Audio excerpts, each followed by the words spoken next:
I'll skip the introduction and I'll straight go to the AI-driven governance, risk and compliance, since there's nobody else with us. So the agenda जो मैंने आज का सोचा था AI driven governance, risk and compliance. Essentially, there are two parts to this session. One is where we understand and discuss the what is GRC and what are the challenges that they face, and then based on those challenges, how AI is helping in alleviating those pain points. And in the second part, I would like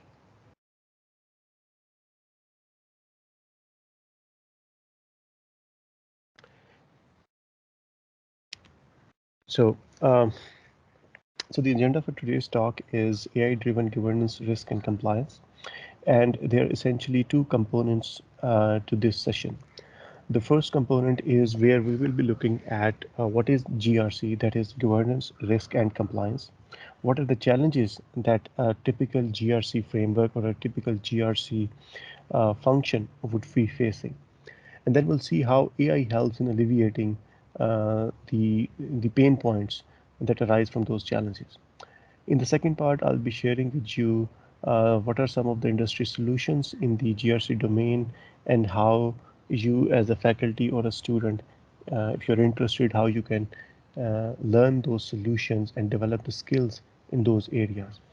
And at the end, I'll be sharing with you a very brief demonstration of one such solution. And so before I step into as to what is GRC, I just wanted to step back and spend a few minutes as to uh, sort of the regulatory environment that a typical business or a typical entity, a legal entity would operate in. And the reason this is important is because when we discuss about GRC, it is always about complying with the regulations. And at any given point, there are vast amounts of legal documents or legal uh, uh, statutes that an organization has to make sure that it is complying with. Even the first question as to what applies to an organization is for which you need a lot of people. You need lawyers, you need in-house GRC professionals who do that job for you. So, for example, if we look at how or what are the sources of these laws and regulations, in the international arena, we have the laws that are driven by, for example, UN bodies. There are laws that are created through treaties, through multilateral or bilateral treaties. So, for example, जिस तरह हम अक्सर खबरों में सुनते हैं कि आपने child labor is not something that is allowed for businesses. So that is driven by the international humanitarian law, and then that translates into the national laws. National laws में for example if you are setting up a business, आप एक milk processing plant लगाने लगे, so guess what, before setting up a milk processing plant you would need to conduct an environmental impact assessment. आप agriculture में कुछ करने लगे, if you are heading into real estate you would want to be aware of property laws.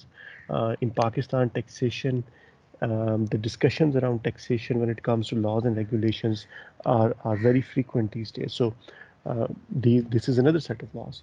Then there are laws related to sales taxes, income taxes, custom duties. Her area के अंदर there are different set of regulations that at any given point an organization needs to be aware of.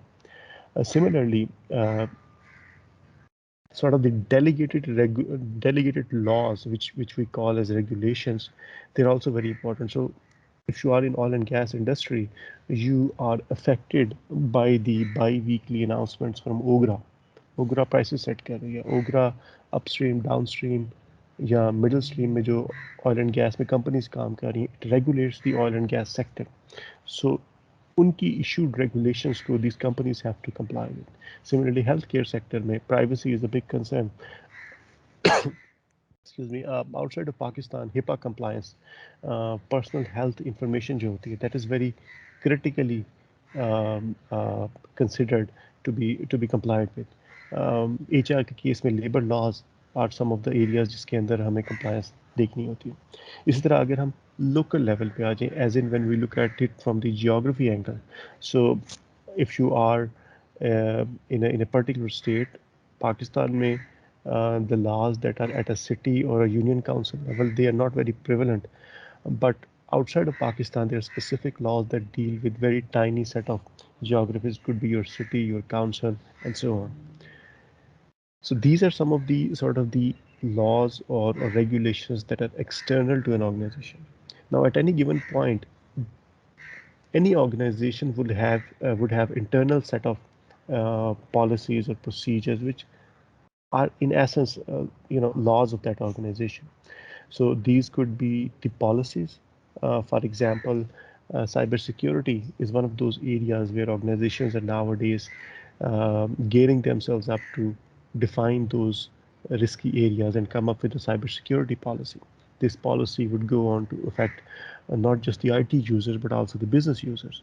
Then there is the risk department, especially in banking sectors, and that risk department's job is to look after operational risk, business risks, human resource risk, financial risk, and they come up with those policy documents that are then delegated down to the C-level suite who deal with each of these functional areas.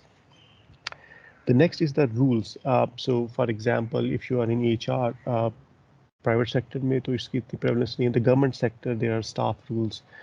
एस्टा code है government का जो establishment division use करता है. Then in private organisations there are HR manuals, finance manuals, procurement guidelines, yeah, manuals, and then these are essentially the documents which convert the essence of a policy into a rule-based scenario. As to procurement करनी है तो in a typical scenario अगर आपने 3 coat लेने हैं तो generally organizations have a threshold कि किस नंबर के ऊपर हमने 3 कोट लेने हैं. What are the exceptions to these rules? And then there are guidelines, for example, which are not really mandatory per se, but they are considered good to be complied with. So, for example, an organization can issue social media guidelines. Please refrain from these things on while you are posting stuff on the social media. There could be a code of conduct, sort of the generally expected rules of behavior. And then there are business agreements, which are really uh, driving a lot of different functions within an organization. These could be customers, the contracts that you do with your customers. There are warranties, indemnities, non-compete clauses, vendors के case में similarly. And then if you are in a business where you work with other partners, for example, as a joint venture, so the terms of those contracts also define your internal controls.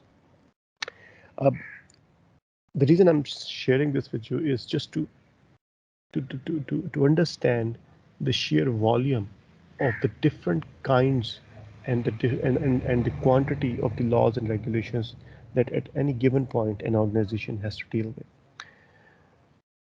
Now that is where GRC comes in.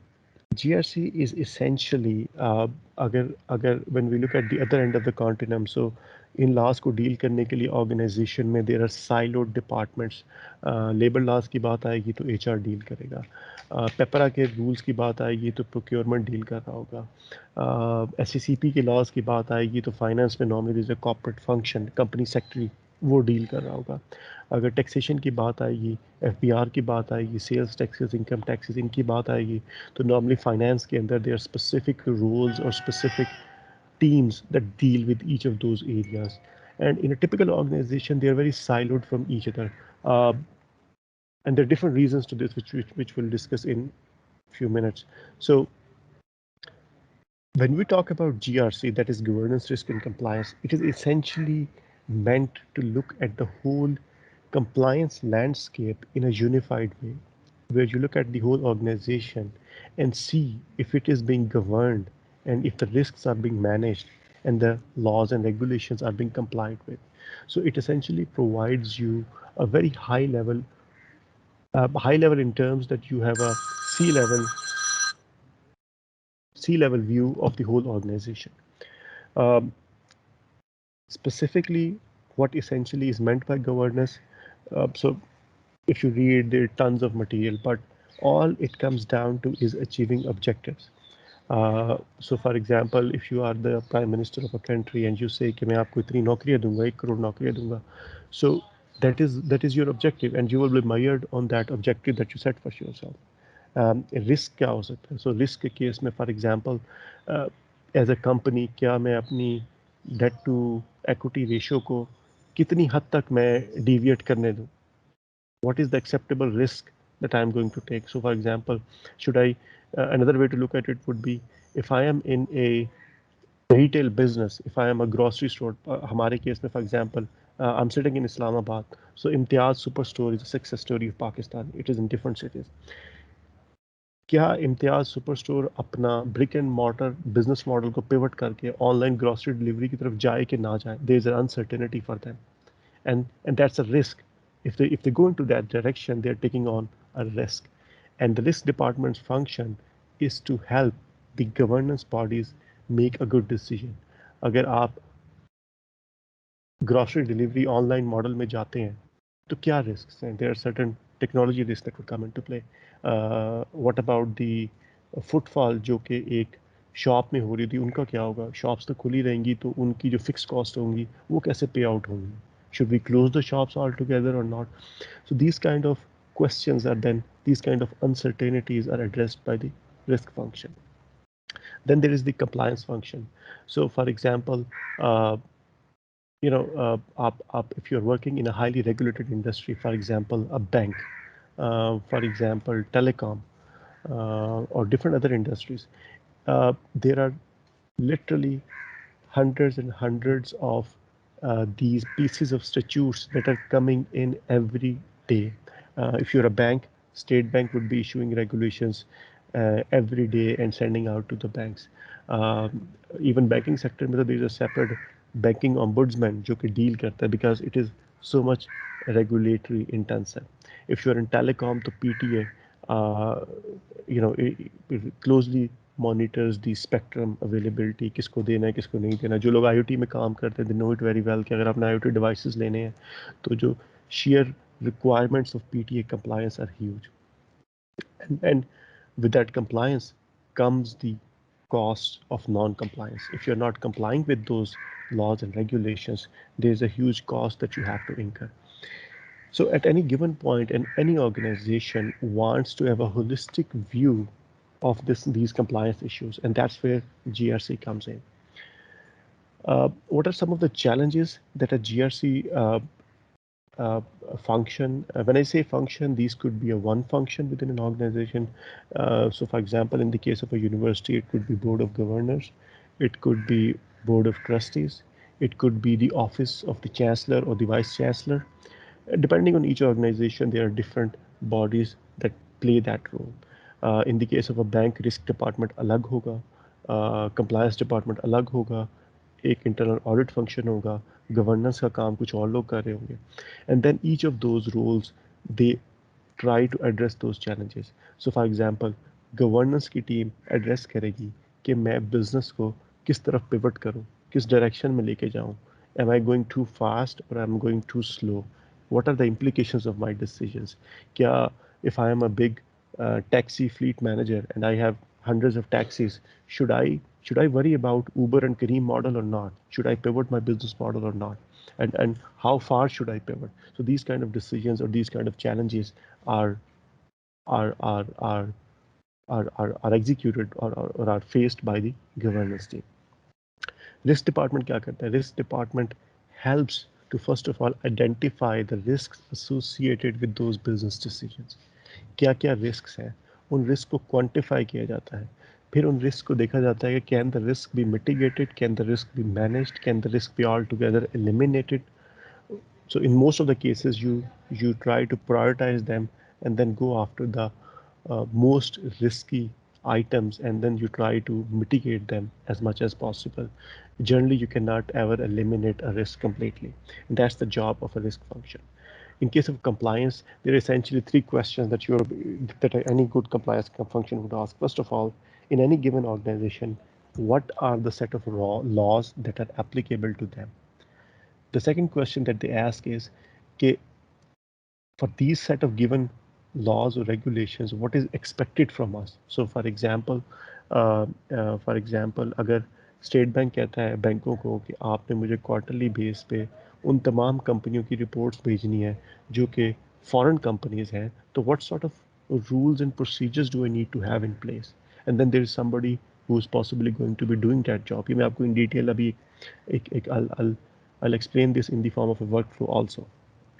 And then what if a regulator asks me questions? For example, FBR may send a field inspector to your premises and say कि आप मुझे अपनी books of accounts दिखाएं, and then they will tell you कि as per this section of income tax ordinance आप मुझे ये and how do you respond to those kind of questions? So all of these requirements driven by these laws and regulations necessitate a set of internal control mechanism जो कि फिर somebody executes or manages those controls. So who are the typical individuals? जैसे मैंने बताया governance के case में they are the top of the food chain. They could be the CEO, they could be the board of directors, and they are the ones who sort of set the um, um, uh, tone at the top, and that's what governance is all about. Risk case mein specifically, there is a chief risk officer who manages the risk function of an organization. In case of a compliance, there is a chief compliance officer. In many organizations, this role would be played by one single chief risk officer. In many organizations, this role is played by the head of internal audit. In many organizations, altogether, these are different functions. I'll take a pause and I'll try to explain why these challenges necessitate an AI-driven model. So for example, if you are a bank, at any given point, you are facing State Bank of Pakistan, you are facing FPR, Pakistan के case में again NAB which is very active these days, आपके पास जो federal ombudsman है उसकी तरफ से requirements आ सकती हैं, maybe a senate's committee on banking उसकी तरफ से रिक्वायरमेंट्स आ सकती हैं. So mainly it's State Bank of Pakistan, and State Bank is every day throwing regulations at you कि आपने ATM के वेस्टिब्यूल्स हैं उनको इतना साफ रखना है, उसके अंदर ये 4 नोटिफिकेशंस लगी होने चाहिए. अगर आप अपनी ब्रांच के अलावा किसी दूसरी ब्रांच के पास जाके पैसे निकलवा रहे हैं तो अपना ओरिजिनल आईडी कार्ड दिखाना है. So every day State Bank sends these regulations to banks, and these regulations are literally in thousands and thousands.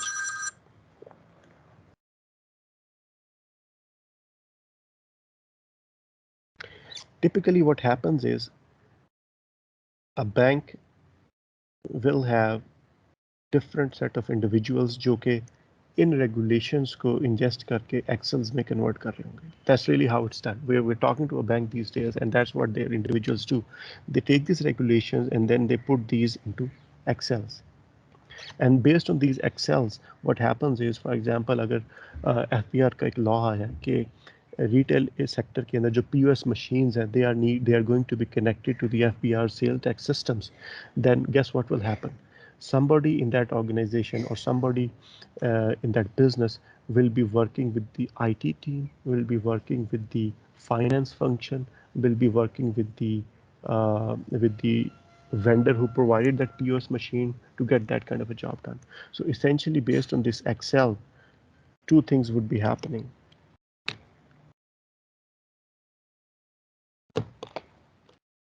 One would be the identification of the HR जो कि उस particular regulation के ऊपर काम करेगी. The second thing would be the designing of the controls or the response procedures. And the third thing would be time. कि अगर state bank ने कहा है तो इसके लिए हमारे पास कितना टाइम है. And this whole process is called a workflow. A workflow would be defined. Right now, this whole process is done manually. This whole process is being done manually. And what that does is it leads to certain challenges. The first thing is you require a lot of time to respond to these regulations, to ingest these regulations and convert them into controls. That's point number one. So time is a big issue. Challenge number two is it does not provide the governing body the level of visibility they want, because guess what? HR के laws HR के पास आ रहे हैं, finance के पास आ रहे हैं, नया finance act आ गया तो वो फाइनेंस मैनेजर के पास जा रहा है. So there is lack of visibility. And the third challenge is the associated risk of penalties and costs. What if something goes wrong? So that's where AI comes in, and that's where AI-driven GRC is something that is desired very closely these days. So any good GRC solution needs to have, first of all, the ability to receive these regulations, in electronic format. The second ability that it needs is the ability to understand and process that language. So of course that's where natural language processing comes in.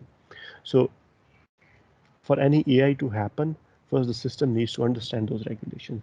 So आप industry में अगर देखें तो जितने भी AI based solutions हैं, they have a really good NLP engine embedded in the solutions. The second ability is, for example, if you're a bank that operates globally, so one regulation could be in one language and another could be in a very different language. So your ability to understand different regulations, sort of the multilingual ability, that's the second point. The third point is the availability of virtual assistants. Uh, if you're relying so much on this system, it is very important that you have a machine learning based virtual assistant available, essentially a chatbot, which can help the users deal with their daily issues.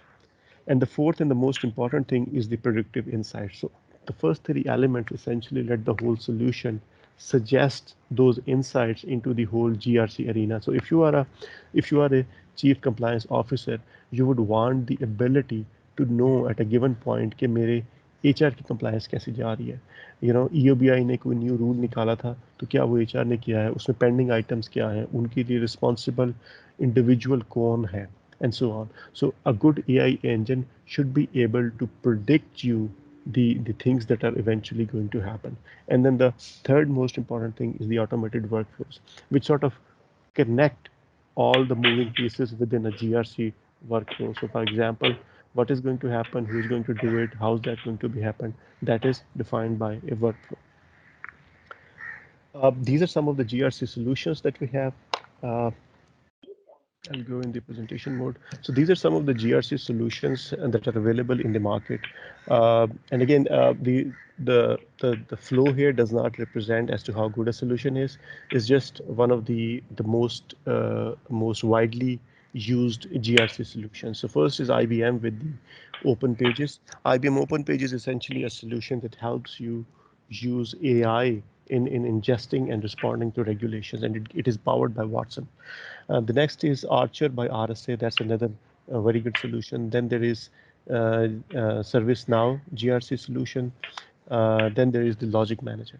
In fact, if you look at this Gartner Magic Quadrant, Gartner जो है, it gives you these listings of the solutions. So as to किस sector में, किस industry में, what are the key players. So these are some of the leaders, challengers, niche players, and visionaries. So if you look at it, so IBM is in the top right quadrant.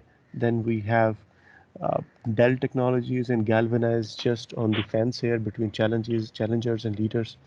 Logic Manager has a really good ability to execute, but they're still on lagging on the completeness of their vision.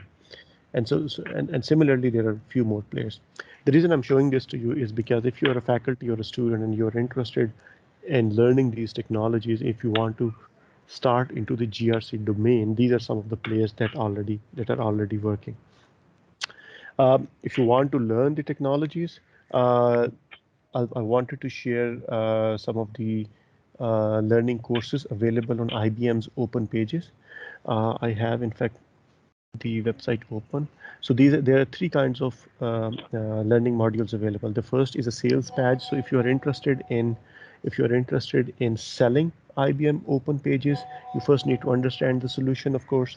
The second is a technical badge. So if you are from a computer science background and you would want to understand how the AI within Open Page functions, you would want to start with a technical badge. If you're interested in getting a certification, so certification is essentially a next step from a badge. So you can also get that for Open Pages. There are specific preparation materials available that IBM has provided. If we look at the website, so this is the badge for Sales Foundation. I can share the link if anybody is interested. And then there is the link to prepare for this badge. So this course here, you can come to this page, and then once you click the course overview, it should take you to the next page where you will have to choose between whether you want to proceed with a sales foundation or a technical foundation. Or if you're interested in pursuing both pages, you would want to click on the third link, and it will start the joint course of sales and technical. Similarly, there is certification available also. This is the certification on IBM's Open Pages for GRC. And if you're interested, you can come to this page and register for this exam. So with this, I'll move over to showing you a interface of a one of the GRC solutions. This is called Iramba, and what I have here with me is the community edition of this solution. And the reason I wanted to show you is to explain how a typical interface of a GRC solution would look like. And again, this is not a detailed demo in the interest of time, but if you see my screen, so this is a solution called Iramba, and zoom in a bit. So this is and I'll sort of go over feature by feature in a short detail. So what you see here is a dashboard that a typical GRC professional would see. For example, if you want to assess the risks of your assets, there is a section on the dashboard that shows you the risk management when it comes to assets. If you are worrying about third-party risks, so for example, you have a vendor that provides you with the access control system, there's a risk associated with having that vendor's technology in your own organization. So you can manage the third party risks here. If you want to analyze the business impact of your decisions, you can manage that part here.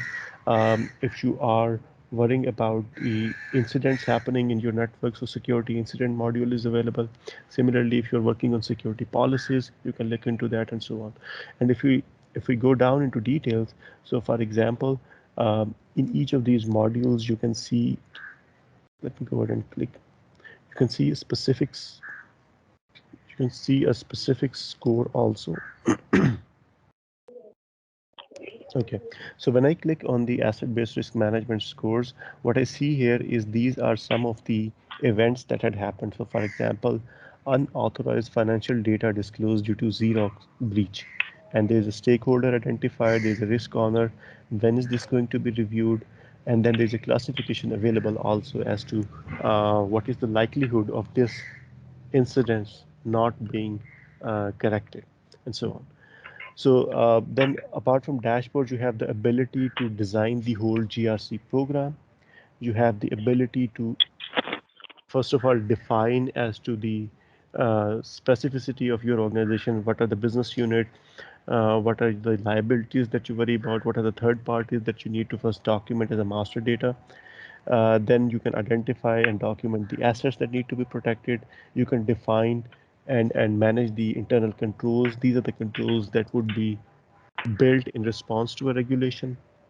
Then you can look into compliance management, security operations, and so on. So this was a short overview of how a typical GRC solution looks. With this, I'll stop, and I'll open the floor, and I'll stop sharing in case there's question or comment.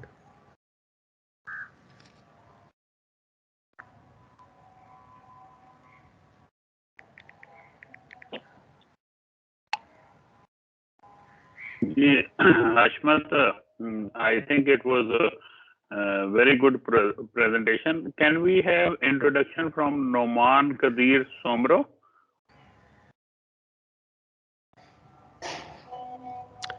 Noman, would you care to unmute and share?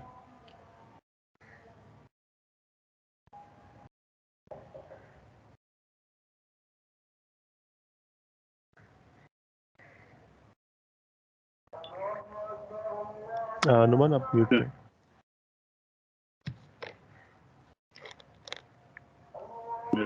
के या तो उसको आवाज नहीं जा रही है, क्या प्रॉब्लम है?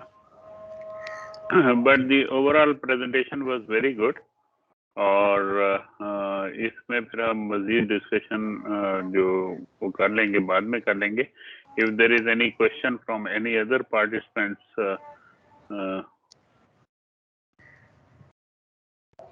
ये नोमान जो SPS में वही है ये कोई और नोमान है? नहीं, this is not Noman from SPS. Somebody else.